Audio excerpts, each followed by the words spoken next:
prier. On a chanté ta grâce, Seigneur. Elle est précieuse, ta grâce. Mais veuille nous l'accorder ce soir encore, à chacun individuellement et à nous tous collectivement. Parle-nous, renouvelle-nous intérieurement. Aide-moi, Seigneur, à parler avec clarté, de manière convenable et qui te glorifie. Glorifie-toi en nous, Seigneur, par Jésus-Christ. Amen. Amen. Donc on est toujours dans le chapitre 5 de cette première épître aux Corinthiens. On avait vu la dernière fois une bonne partie du chapitre.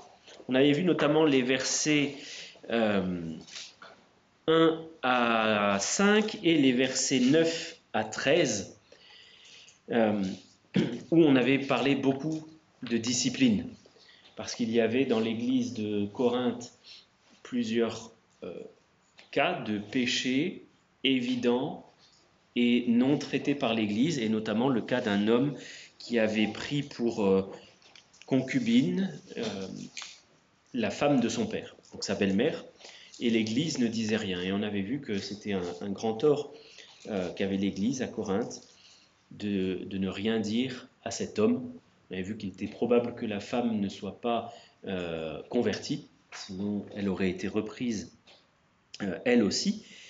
Et on avait assez largement abordé cette question de discipline avec cette évocation d'une expression toute particulière de livrer quelqu'un à Satan, ce que cela signifiait. Et on avait parlé de quelques cas plus ou moins particuliers et des difficultés que ça suppose aussi aujourd'hui de maintenir une discipline cohérente lorsqu'une personne mise sous discipline dans une église la quitte pour aller se réinstaller dans une autre assemblée où les responsables de l'église ne vont pas forcément prendre la peine de contacter les anciens responsables, les responsables de l'ancienne église pour savoir ce qui se passe. Et du coup, la mesure de discipline, finalement, ne porte pas les fruits qu'on pourrait en attendre. Toutefois, je ne sais pas si vous vous souvenez, on avait vu que c'était fait par la puissance du Seigneur. Vous avez vu, vous et mon esprit étant assemblés au nom du Seigneur et avec la puissance de notre Seigneur Jésus. Donc le Seigneur cautionne la discipline lorsqu'elle est exercée dans une assemblée et il la tient pour valide si elle est faite de manière biblique et aimante et pour la gloire de Dieu et la restauration de la personne. Ce que je vous propose, c'est qu'on lise là ce soir les versets 6 à 8 que nous n'avons pas traités encore, puisqu'en fait je voulais le faire de manière linéaire, mais vu qu'il y avait pas mal de questions, j'avais sauté les versets 6 à 8 et on était passé sur les versets 9 à 13. J'y reviendrai rapidement, cela dit. Mais je lis les versets 6 à 8. L'apôtre Paul leur écrit « C'est bien à tort que vous vous glorifiez. Ne savez-vous pas qu'un peu de levain fait lever toute la pâte ? Faites disparaître le vieux levain, afin que vous soyez une pâte nouvelle, puisque vous êtes sans levain, car Christ notre Pâque a été immolé. Célébrons donc la fête, non avec du vieux levain, non avec un levain de malice et de méchanceté, mais avec les pains sans levain de la pureté et de la vérité. » Donc, dans l'église de Corinthe, non seulement il y avait ce péché qui n'était pas jugé, qui était laissé de manière évidente au milieu de tous, mais il y avait en plus de l'orgueil. On se glorifiait peut-être d'une tolérance ou d'un amour généreux, gracieux, qui laisse le péché. Mais l'apôtre Paul leur dit, vous avez bien tort de vous glorifier parce que le levain fait lever toute la pâte. Ils étaient enflés d'orgueil, et c'est ce qu'il leur dit au verset 2, « Vous êtes enflés d'orgueil ». J'aime bien parce qu'il y a quand même là une image, une métaphore qui est suivie et dans le texte. L'orgueil fait gonfler, mais qu'est-ce qui fait lever la pâte aussi qui la fait gonfler ? c'est le levain. Et le levain, ça représente quoi dans la Bible? Le péché. C'est une image du péché parce que le levain, c'est une pourriture, en fait. C'est une pourriture qui se répand dans la pâte et qui la fait gonfler. C'est de la fermentation. C'est la même chose qui se passe quand on met du jus de raisin ou du jus de pomme à fermenter. Ça fait pour l'un du cidre, pour l'autre du vin. C'est une fermentation, une pourriture qui se développe. Et l'apôtre Paul est en train de leur dire, finalement, en faisant ça, vous êtes comparable à des gens qui mettent du levain dans de la pâte. Vous êtes en train de laisser se développer une pourriture parmi vous. La pourriture du péché, et vous ne le jugez pas. Alors, il utilise l'image que l'on trouve dans l'Ancien Testament de deux fêtes. La fête de la Pâque et la fête des pains sans levain. Alors, on va regarder deux passages. D'abord dans Exode 12, les versets 13 à 15. Exode 12, versets 13 à 15.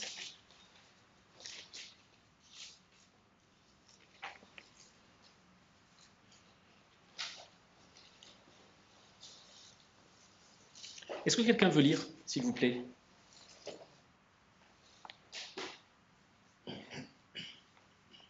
Le sang te servira de signe sur les maisons où vous serez.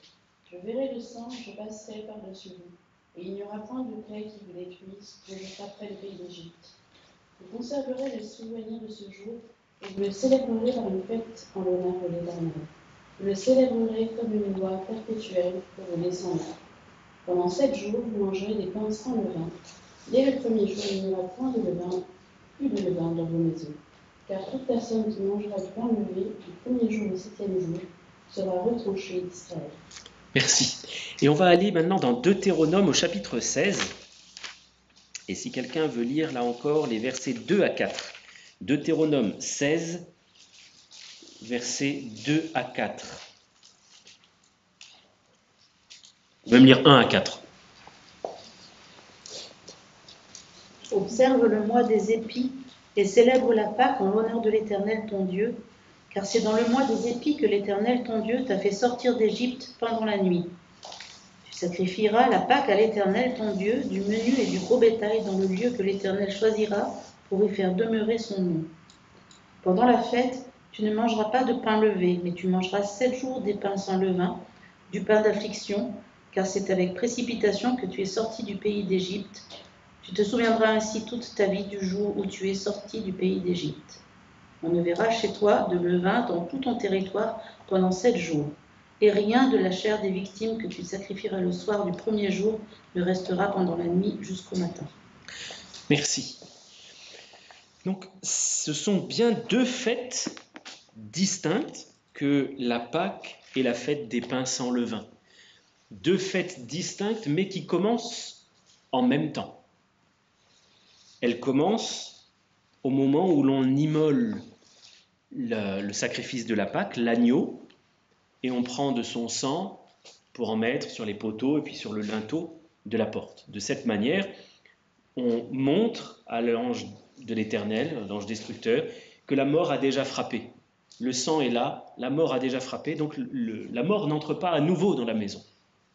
Et en même temps, commence à ce moment-là la fête des pains sans levain.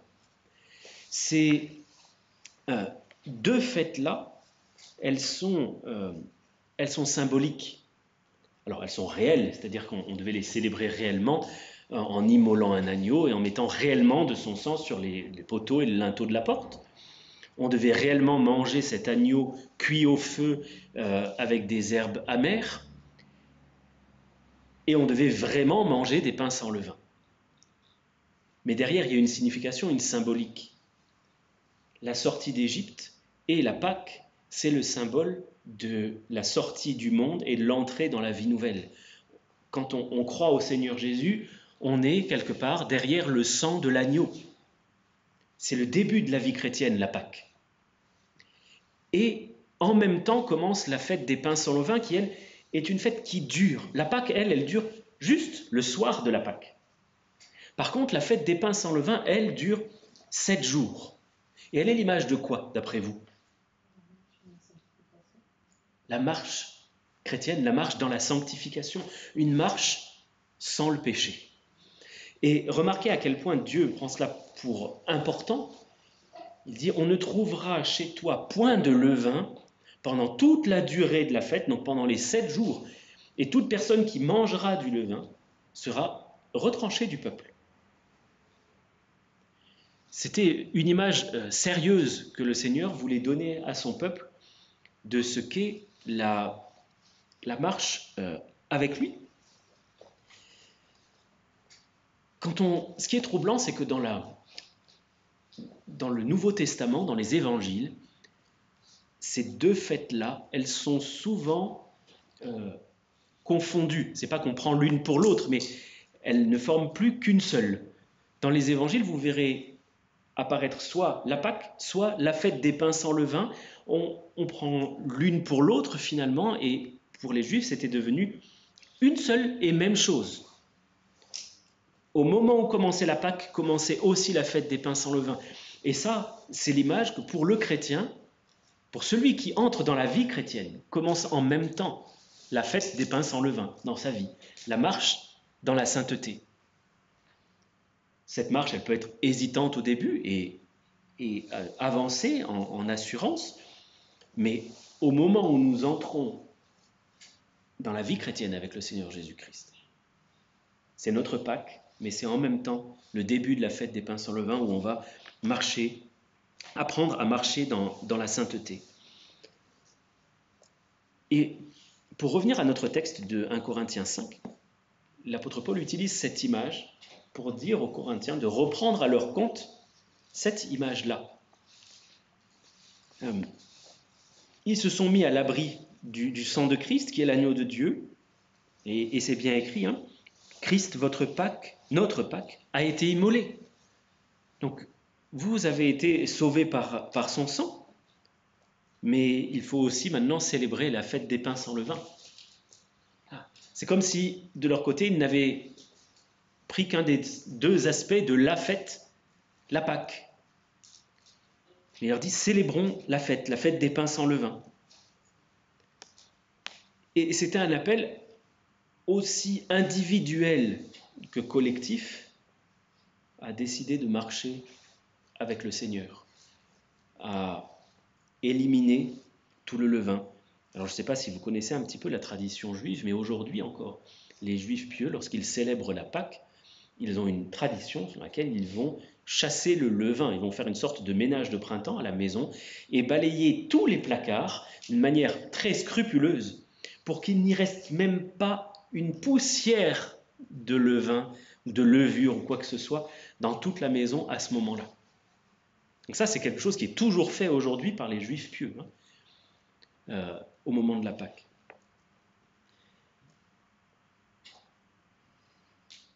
Et donc, ils sont appelés à célébrer la fête, ou pour reprendre l'expression de Paul dans 2 Corinthiens 6, ou 7 d'ailleurs, pour achever leur sanctification dans la crainte de Dieu. Voilà, c'est chapitre 7, verset 1. Achevons donc notre sanctification dans la crainte de Dieu. L'idée, c'est pas de la finir maintenant, c'est d'avancer en l'achevant, d'accomplir cette sanctification. Et dans notre texte de Corinthiens 5, il y a une chose qui me fait réfléchir. Il fait disparaître le vieux levain, au verset 7, afin que vous soyez une pâte nouvelle, puisque vous êtes sans levain, car Christ, notre Pâque, a été immolé. Nous avons été faits de nouvelles créatures. Et que dit 2 Corinthiens 5, 21 ?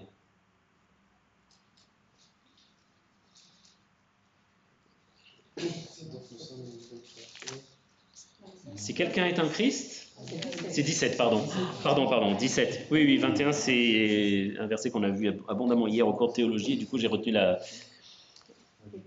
2 Corinthiens 5, 17. Quelqu'un aura plus de facilité peut-être à le... Vas-y, tu peux le lire si tu l'as.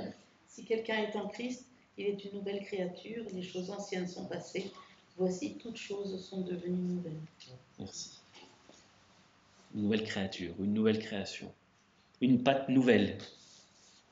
Oui, mais il y a toujours l'ancienne pâte. Elle est toujours là. Et si on n'élimine pas ce vieux levain dans notre vie, eh ben, il va contaminer quelque part la nouvelle pâte. Il va faire gonfler quelque chose. Vous savez comment on fait du levain? On garde l'ancienne pâte. C'est plus ou moins une pâte que l'on fait et que l'on laisse fermenter toute seule. Alors après, je découvre ça depuis quelques semaines. On élève du levain à la maison. Hein. C'est aussi prenant qu'un animal de compagnie. Ça demande beaucoup de travail. Il faut le nourrir, le rafraîchir, tout ça. Mais alors ça gonfle à une vitesse.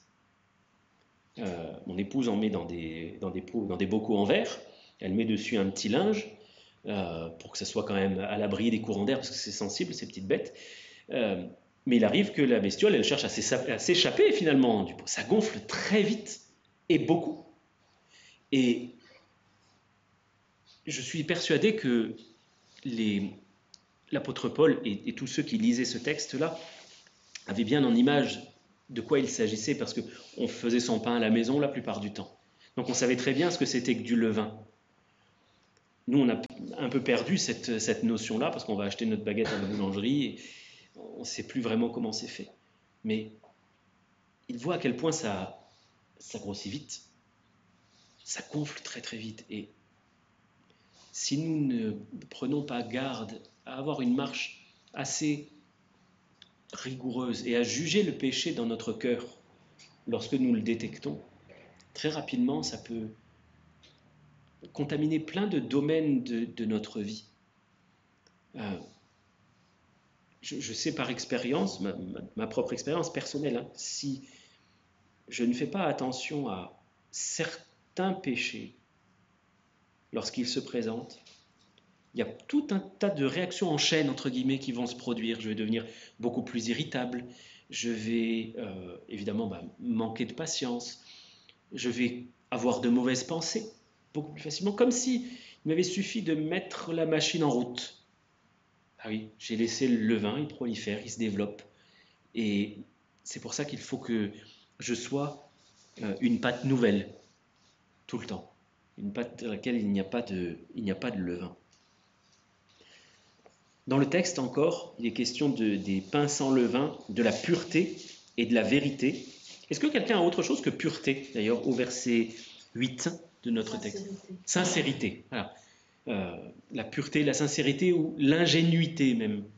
C'est une forme de simplicité, d'innocence.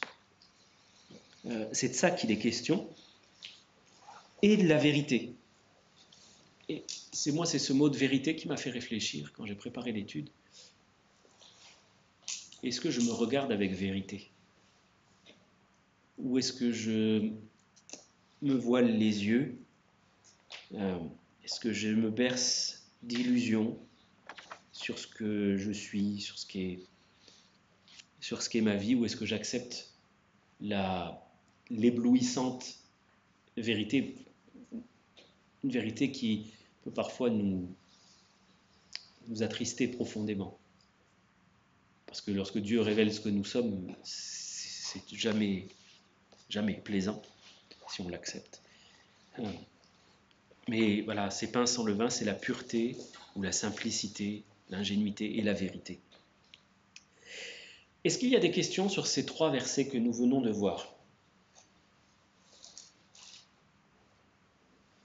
A priori non, pas encore. Alors je fais un petit résumé, une sorte de conclusion de ce qu'on a vu jusque-là, notamment sur les questions de discipline, parce que ça va nous permettre de faire une transition avec le chapitre 6. On a vu que dans l'Église, la discipline, c'est l'affaire de tous. Ça ne peut pas être suivi par quelques-uns seulement et pas par les autres. Il faut que le corps entier réagisse d'une manière adéquate pour que la discipline soit efficace et que ça fonctionne bien. Si l'un des membres accepte un germe infectieux, finalement, c'est tout le corps qui est contaminé. Et tout le corps doit se mobiliser pour combattre l'infection. Voilà, c'est ça l'idée, tout le corps se mobilise pour combattre l'infection. on a vu que dans l'Église, la discipline influe sur nos relations les uns avec les autres.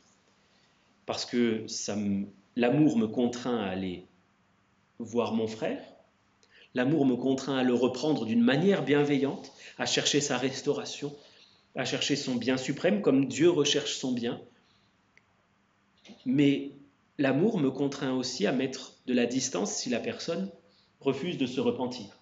On avait vu certains cas, vous n'avez même pas de communication avec lui, et que, oui, dans les cas extrêmes, là où ça n'aboutit pas de la manière souhaitée, eh bien c'est l'excommunication, ce qui veut dire qu'il n'y a plus de contact fraternel avec la personne. Donc ça influe sur nos relations les uns avec les autres.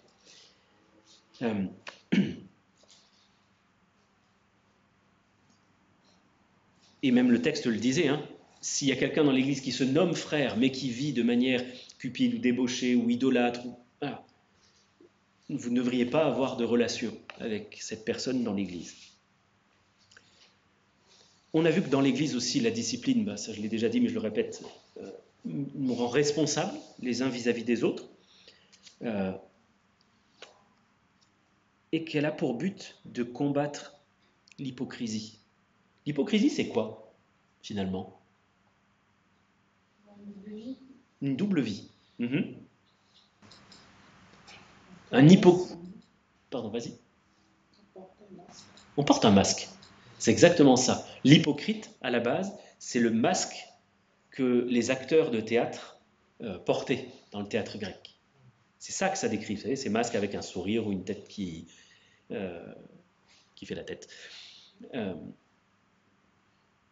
Il se cache derrière un masque. Et la discipline, elle a pour but de démasquer cela, parce que nous, on se cache facilement derrière une confession de foi. Et on peut arriver à ne plus vivre ce que l'on croit, ce que l'on dit croire, et c'est une forme d'hypocrisie. Et exercer une bonne discipline aimante et charitable, ça a pour but de combattre ça.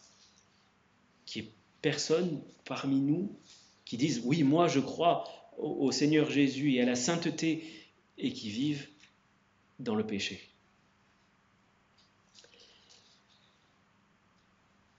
Et je termine avec quelque chose que l'on n'a pas vu vraiment, mais qui me semble important de souligner maintenant, c'est que dans l'Église, la discipline, elle s'applique envers tous les membres du corps de Christ, qu'ils soient ou non des membres administratifs. Ça, c'est important de le souligner parce qu'il y a des personnes qui refusent d'être membres administrativement d'une Église parce qu'ils pensent qu'ils échapperont ainsi à la redevabilité. Ils ne seront pas redevables envers les autres. Moi, je ne suis pas membre, je ne suis pas sur les registres, je fais ce que je veux. Je me permets de le souligner parce que c'est une situation que j'ai rencontrée plusieurs fois. Et c'est faux. La discipline, elle ne s'exerce pas qu'envers les personnes qui sont inscrites sur un registre, elle s'exerce envers toutes les personnes qui se disent chrétiennes, qui ont la prétention de porter le nom du Seigneur. Et si nous portons ce merveilleux nom, il faut qu'on cherche à se conduire d'une manière qui soit digne de lui.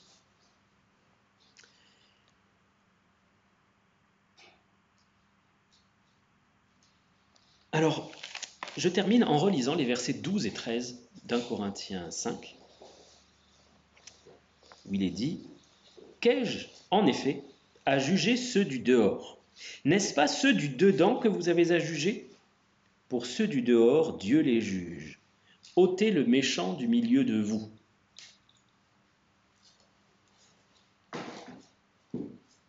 Il y a cet appel à exercer du coup la discipline dans l'Église, mais ça m'a interpellé qu'il y ait cette distinction entre faire la justice à l'intérieur du corps de Christ, mais pas à l'extérieur. Et ce qui m'a vraiment interpellé, c'est que pendant des siècles, l'Église de Rome, a exercé la justice, non pas seulement dans le cadre du corps de Christ, mais dans le monde. c'est par l'Église de Rome qu'a été exercée la justice du monde, la justice séculière. Alors tout le monde ne sera pas d'accord avec ça parce que la doctrine officielle de l'Église est que l'Église jugeait mais livrée au bras séculier, c'est-à-dire au monde, pour l'exercice des sentences. Mais de fait, les exemples sont nombreux de l'exercice de la justice par l'organisme qui se nomme Église dans le monde. Il suffira que j'emploie un mot pour que ça vous parle tout de suite, inquisition. Qu'est-ce que c'était que l'inquisition? C'est l'Église qui va dans le monde juger ce qui se passe dans le cœur des gens et dans le monde, et qui va infliger, ou non, mais souvent infliger des peines qui normalement sont réservées non pas au pouvoir religieux, mais au pouvoir politique. Comment est-ce qu'on est arrivé là? Est-ce que vous savez comment on est arrivé à une Église qui exerce la justice dans le monde? Et cela pendant une assez longue période de temps. Il y a deux événements majeurs à retenir, deux idées majeures, disons. La première, c'est que au cours du IVe siècle, le christianisme est devenu religion de l'Empire, religion officielle de l'Empire. Jusque-là, être chrétien, cela voulait dire être persécuté. Mais l'empereur Constantin a décidé que le christianisme deviendrait religion de l'Empire, et du coup, beaucoup de gens se sont faits chrétiens, non pas par conviction, non pas par foi, mais pourquoi? Par un fait de société, parce que c'était bon, bien vu de se faire chrétien. On était de la même religion que l'empereur, c'était bien. Donc l'Église a laissé s'introduire en son sein des personnes qui n'étaient pas converties, et ça a permis que le levain se développe. Ça, c'est une des premières choses. Et beaucoup de personnes ont été nommées à des postes de responsabilité dans l'Église sans avoir connu le Seigneur le moins du monde. Mais simplement parce que politiquement, il fallait placer ses pions ici et là. Et donc, voilà, c'est comme ça que ça s'est fait. Mais il y a aussi un autre personnage important dont la doctrine a beaucoup influencé le christianisme de manière générale, c'est saint Augustin. Vous avez probablement déjà entendu parler de saint Augustin. C'est lui, semble-t-il, qui a contribué à répandre et à influencer en tout cas beaucoup la pensée de l'Église de Rome avec la pensée de l'amillénarisme. Est-ce que ça vous évoque quelque chose, l'amillénarisme? C'est une doctrine selon laquelle le règne de 1000 ans dont il est question dans l'Apocalypse ne serait pas à prendre dans son sens littéral, mais dans un sens figuré, imagé, métaphorique. Si vous regardez Apocalypse 20, versets 1 à 6,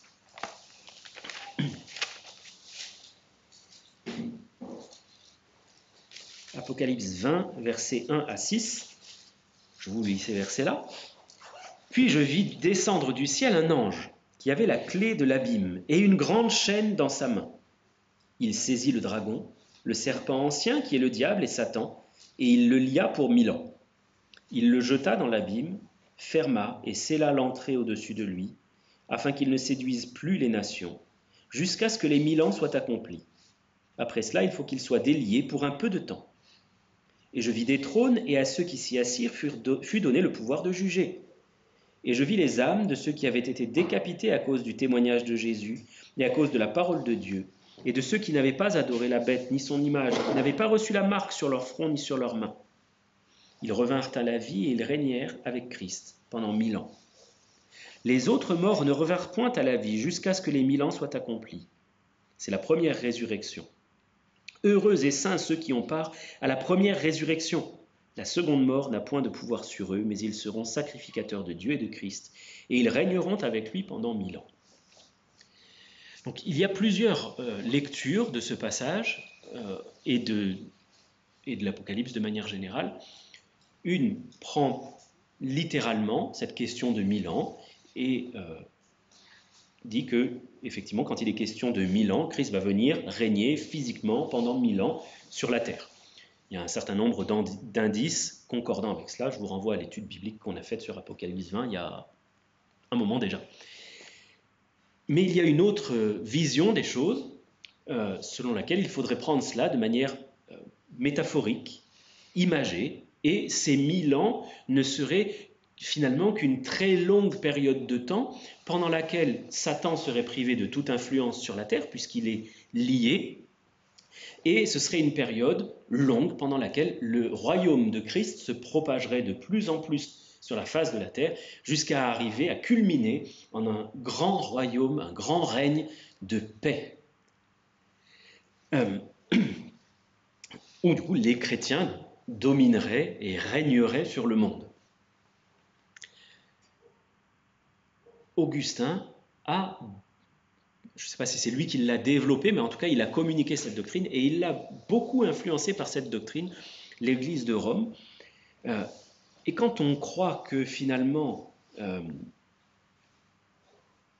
c'est d'une manière allégorique que ce règne doit se manifester et que ce règne a vraiment commencé à la naissance de Christ, on est maintenant dans le temps où l'Église a le pouvoir de régner, elle a l'autorité pour régner et donc exercer la justice sur la terre, puisque des trônes sont donnés, et le pouvoir de juger aussi est accordé dans le texte qu'on vient lire d'Apocalypse. Alors, il me semble pour diverses raisons que c'est d'une manière littérale qu'il faut prendre ces 1000 ans. Il y a notamment la question de Satan lié, qui ne semble pas tellement d'actualité, hein. Comme le disait mon cher prédécesseur, si Satan est lié, sa chaîne est bien longue. Parce que là, on voit bien que le monde en plus est sous l'influence du malin, il l'est encore, donc ce n'est pas encore le moment où Satan est lié. Donc voilà deux idées majeures qui ont contribué à faire en sorte que l'Église, ce qu'on a appelé l'Église, qui est l'Église de Rome, exerce la justice sur la terre, sur une bonne partie du monde quand même, hein, monde occidental en tout cas, pendant une si longue période de temps, et aille même jusqu'à condamner à mort, etc.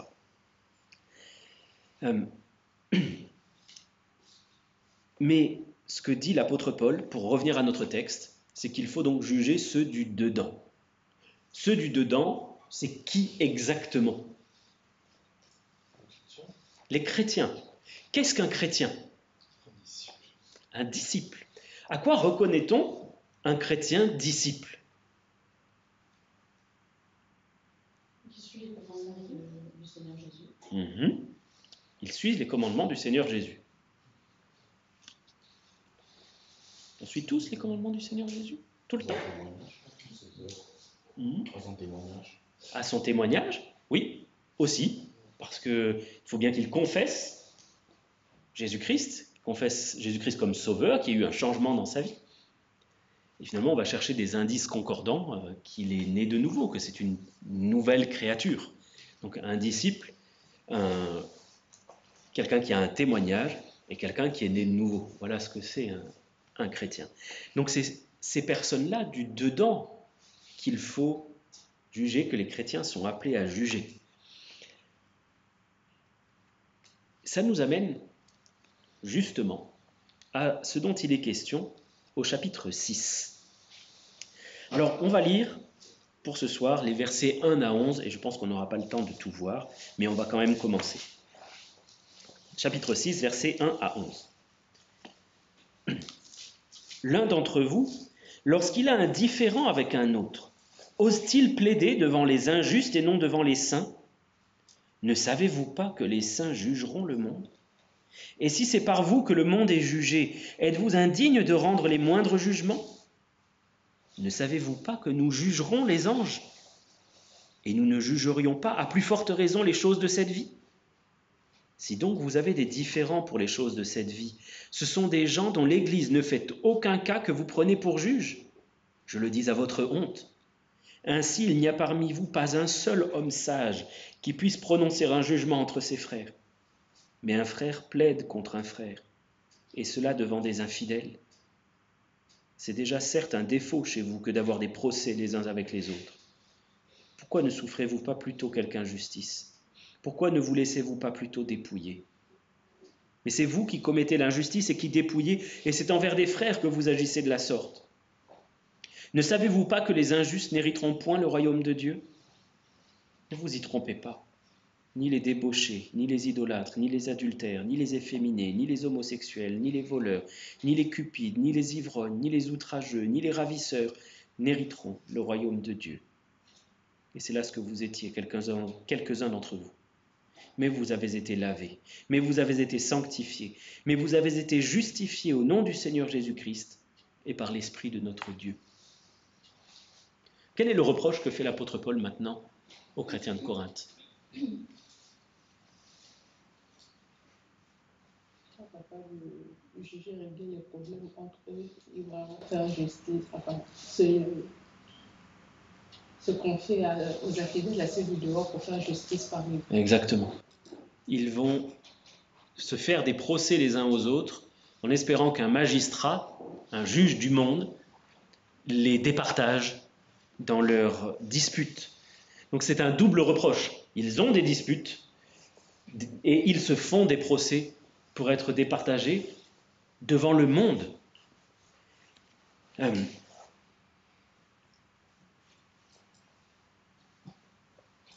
Justement, alors vous voyez la transition, vous devez juger ceux du dedans. Il leur dit, vous devez juger ceux du dedans. Pourquoi vous ne le faites pas? Finalement, l'idée, le fil conducteur que l'on peut avoir, vous auriez dû juger cet homme qui a pris la femme de son père.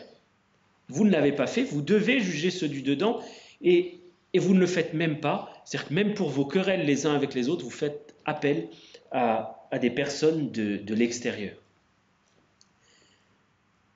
Donc, ils ont des problèmes, ils ont des conflits et ils ont en plus une mauvaise manière de gérer leurs conflits. Voilà comment on pourrait résumer la situation qui est présente dans ce chapitre. Le fait qu'il y ait des conflits, des disputes entre chrétiens, c'est en soi déjà un problème. Ça témoigne de quelque chose de charnel. Je ne sais pas si vous vous souvenez, on avait lu déjà plusieurs fois Galates 5, les versets 19 à 21. Dans les œuvres de la chair, il dit qu'elles sont évidentes, et ce sont la débauche, l'impureté, le dérèglement, l'idolâtrie, la magie, et on arrive là sur les rivalités, les querelles, les jalousies, les animosités, les disputes, les divisions, les sectes, l'envie, l'ivrognerie, les excès de table et les choses semblables. Donc ils ont des vies qui sont marquées par ces péchés-là, par la dissension entre eux. Donc c'est déjà un problème. Il leur avait déjà fait ce reproche précédemment. Vous êtes charnel. En vous, ce qui s'exprime, c'est la chair, c'est pas l'esprit. Ça ne veut pas dire qu'ils n'ont pas reçu l'esprit, non. C'est-à-dire que ce qui laisse s'exprimer, c'est la chair. Mais je crois que ce que l'apôtre Paul veut surtout dénoncer ici, c'est pas le problème des conflits, ça il en a déjà parlé avant, vous avez des partis, tout ça. Non, c'est leur mauvaise façon de gérer ces conflits-là. Ils ont une manière mondaine, qui appartient au monde, de gérer leurs différends.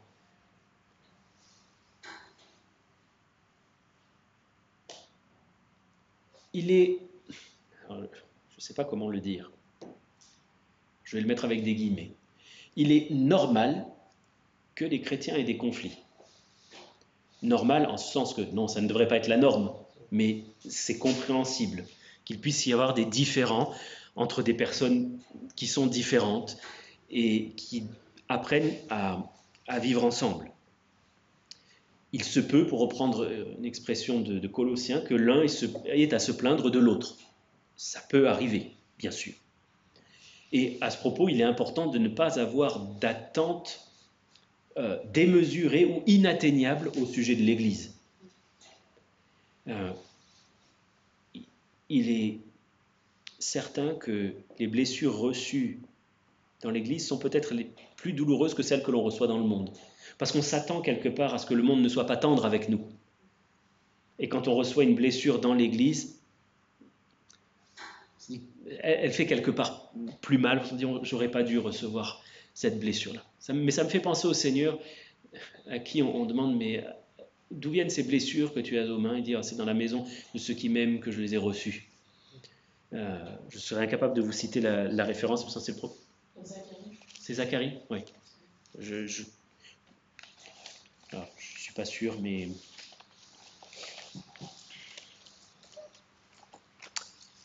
Je ne sais pas si j'arriverai à le trouver. Il me semble que c'est page de gauche, colonne de droite, mais... mais je n'en suis pas sûr. Et...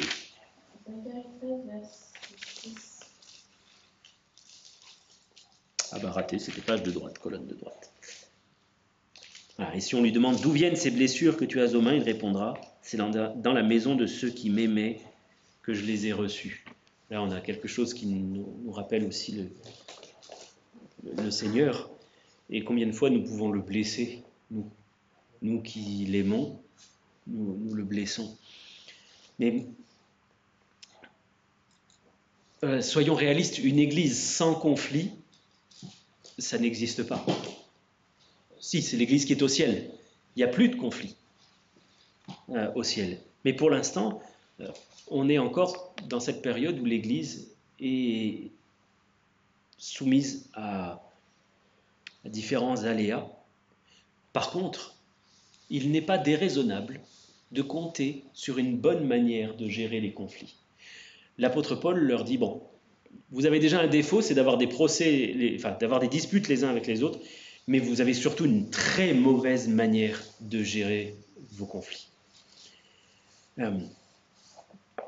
Donc leur problème, c'est qu'ils font appel à des magistrats non-croyants. C'est comme si j'avais une dispute avec mon frère et je vais le traîner en justice. Je vais embaucher un avocat, déposer une plainte et le traîner devant les tribunaux et je vais exposer devant un magistrat. Voilà, ici c'est mon frère de l'église et voilà ce qu'il m'a fait.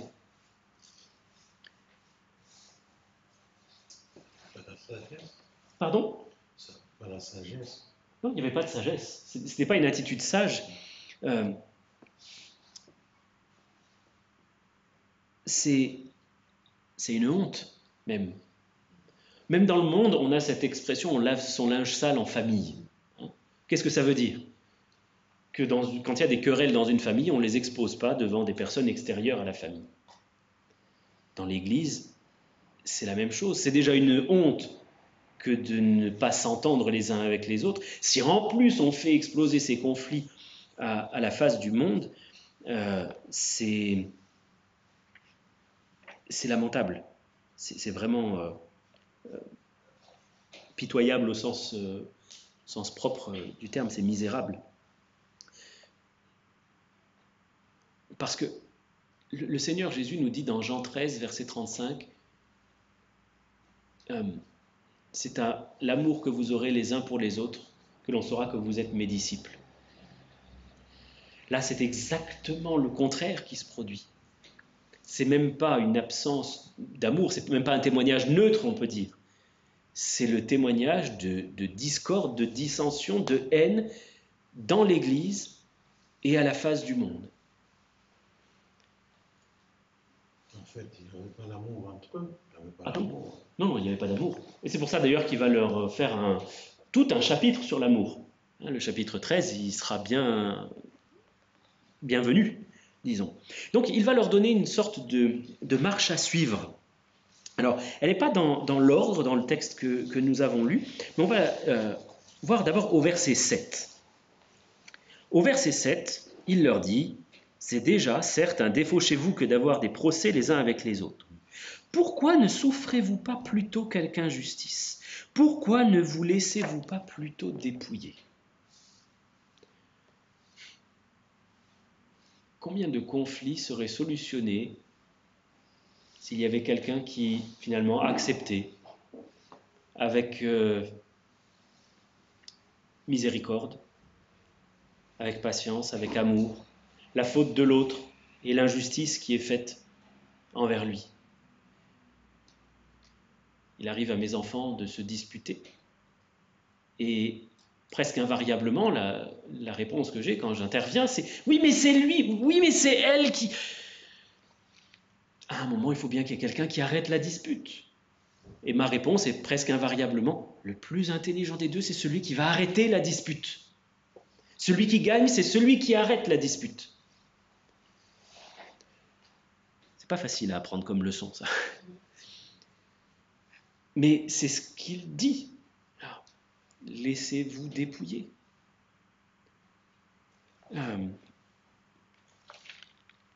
Ce qui est facile à lire, facile à dire, qui est rarement notre réaction première lorsqu'on est victime d'une injustice, de quelque chose de difficile. Et pourtant, c'est le modèle clair que nous donne le Seigneur. Si vous voulez regarder Philippiens 2, versets 6 à 9, est-ce que quelqu'un aurait la gentillesse de lire Philippiens 2, 6 à 9?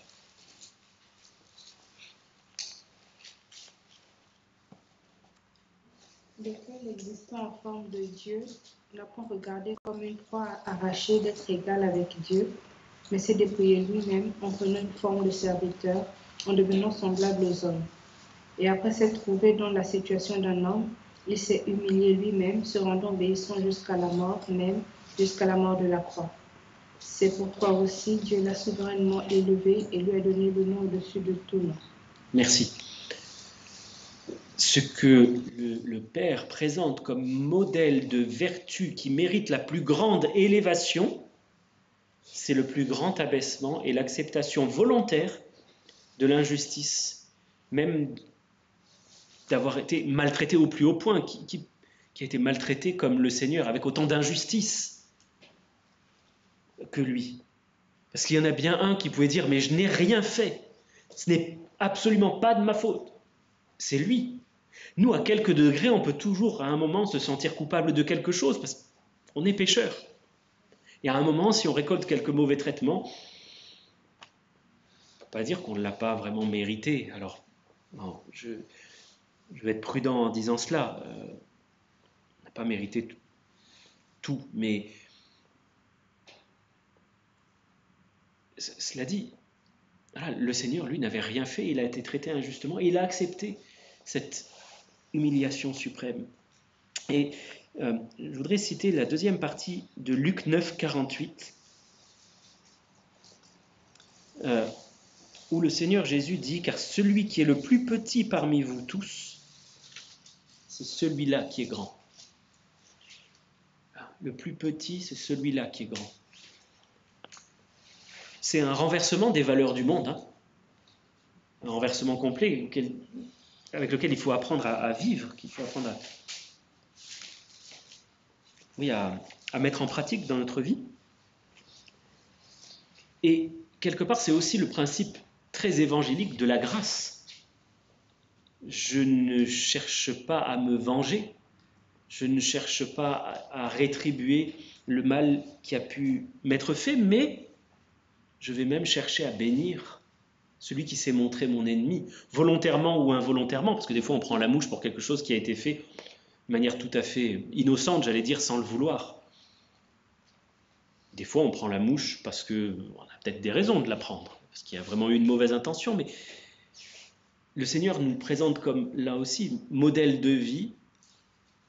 Si ton ennemi a faim, donne-lui à manger. S'il a soif, donne-lui à boire. En agissant ainsi, ce sont des charbons ardents que tu vas amasser sur sa tête. Mais, et si nous revenons à notre texte, et où nous essayons de comprendre quelle est finalement la marche à suivre, première solution, j'accepte l'injustice. J'accepte d'avoir été mal jugé, d'avoir été maltraité, voilà, quelque chose qui ne se soit pas bien passé. Mais s'il y a vraiment une situation qui réclame une intervention, parce qu'après tout, dans l'Église, personne ne devrait subir de tort. Et il est des chrétiens qui ont sévèrement maltraité leur prochain.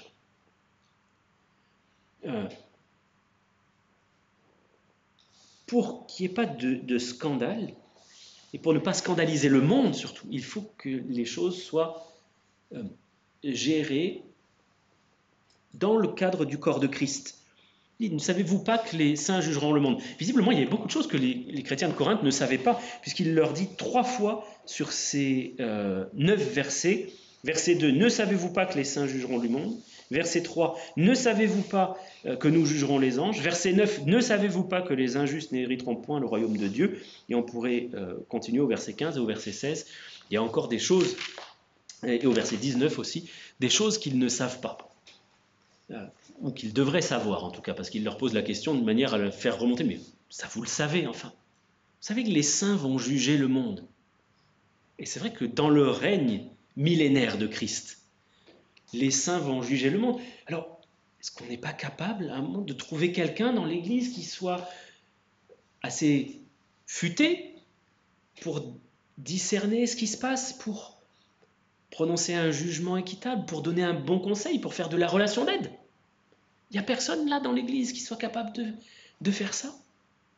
Vous qui avez été comblés de tous les dons spirituels possibles et imaginables, vous êtes en train de me dire qu'il n'y a pas une seule personne à laquelle vous pourriez faire appel dans l'Église pour régler vos problèmes. C'est ça, en fait, l'histoire.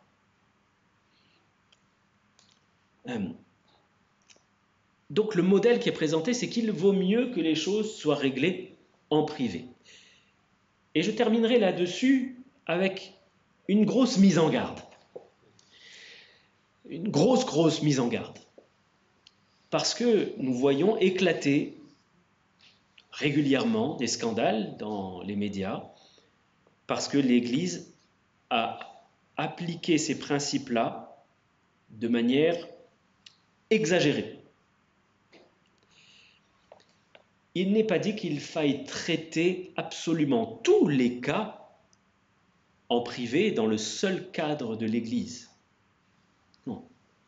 Il est question ici des différends que l'on peut avoir l'un avec l'autre, pas des choses qui tombent sous le coup de la loi. Le chrétien, celui qui se dit chrétien et qui a arnaqué ses frères et sœurs en leur vendant une marchandise de mauvaise qualité, ou qui leur a soutiré des sous par la fraude, c'est quelque chose qui tombe sous le coup de la loi. Alors, dans un cas comme ça, on peut encore essayer peut-être de le juger en interne et essayer de ramener le frère pécheur à la raison et lui demander de réparer ses torts. Mais lorsqu'il est question d'abus physiques, sexuels, moraux même, là aussi ce sont des choses qui tombent sous le coup de la loi et que nous ne devrions pas couvrir. Si quelqu'un vient me voir dans mon bureau et me dit « j'ai assassiné quelqu'un », mon devoir, au regard de l'Église, au regard de la société, au regard de Dieu, c'est de le diriger vers les autorités. Pourquoi? Parce qu'il a commis quelque chose qui est, aux yeux de Dieu, pénalement répréhensible, et aux yeux des hommes, qu'il l'est aussi. Donc je serai doublement coupable aux yeux des hommes. Bon, c'est une chose, mais surtout aux yeux de Dieu. Et la Bible ne dit pas que c'est à moi, à l'Église, aux chrétiens, de régler, de juger d'un meurtre ou de juger d'un viol. Non, dans Romains 13, il est dit que c'est pour notre bien que le magistrat porte l'épée.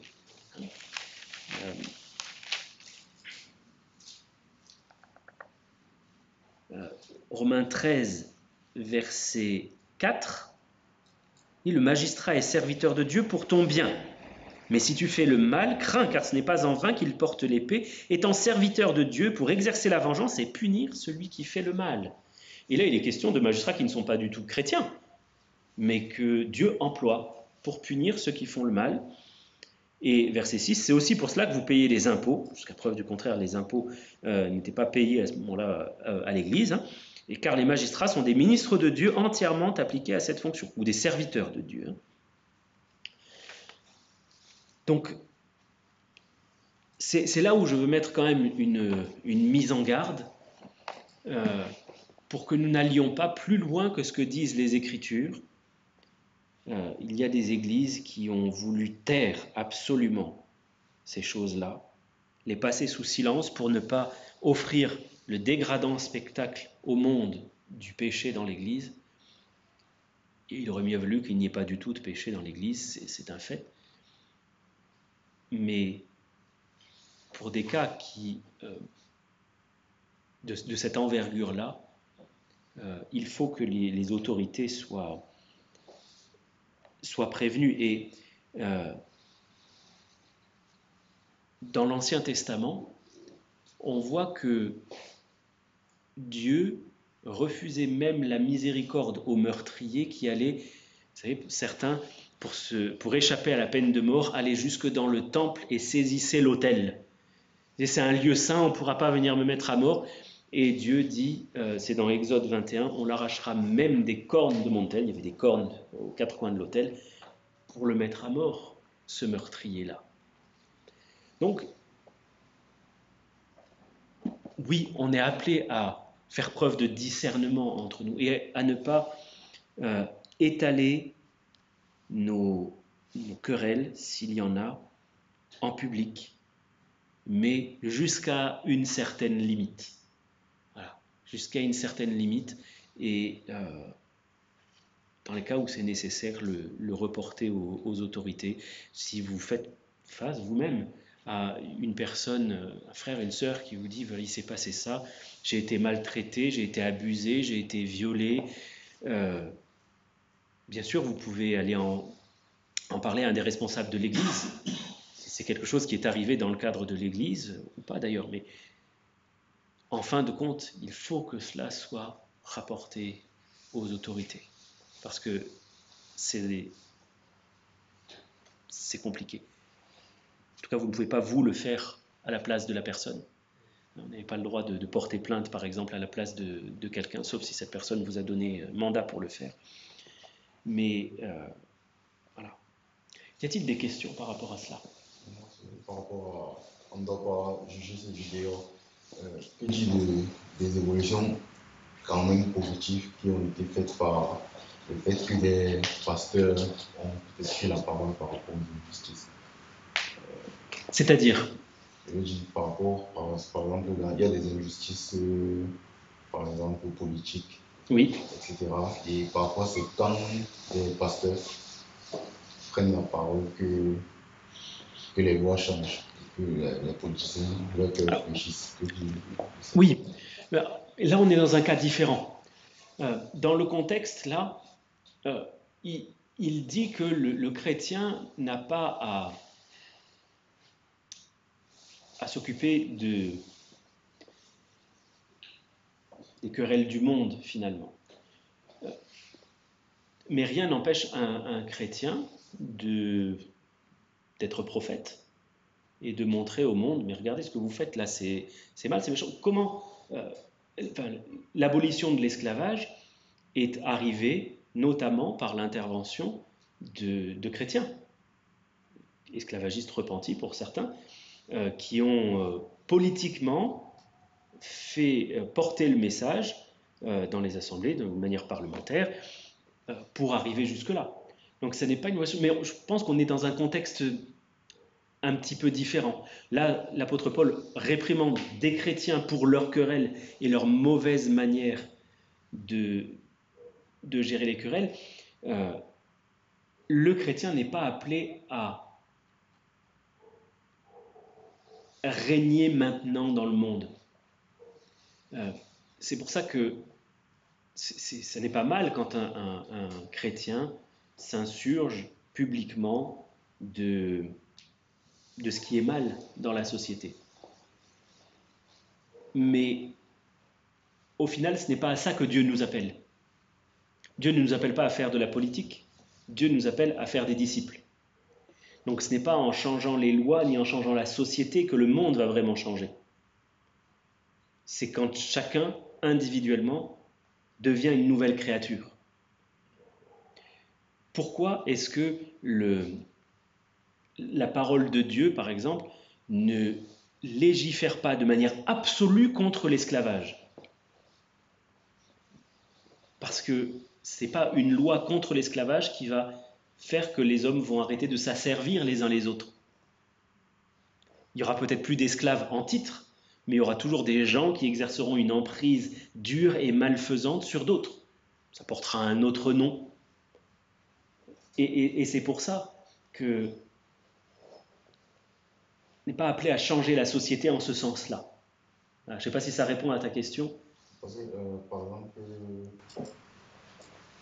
concernant le fait que parfois ça pense que l'Église porte la voix, parce que, bon, pas forcément une Église institutionnelle, mais on sait que les chrétiens, beaucoup de chrétiens ont une voix assez forte, et on s'attend parfois à ce que ce soit grâce à eux que les choses changent. Et aussi, je me dis, quand il y a par exemple la persécution dans certains points, ça c'est le monde qui exerce une injustice, mais si les chrétiens ne parlent pas, par exemple, il y a les différentes pétitions qui sont signées et tout, c'est un jugement contre le monde qu'on porte, mais ça porte parfois des fruits. Je me dis, Oui. si on est strict dans le fait d'appliquer cette écriture à l'être, puis je ne veux pas juger les gens du monde, est-ce que ça ne sera pas aussi pour vous? C'est un autre contexte. Là c'est vraiment un autre contexte.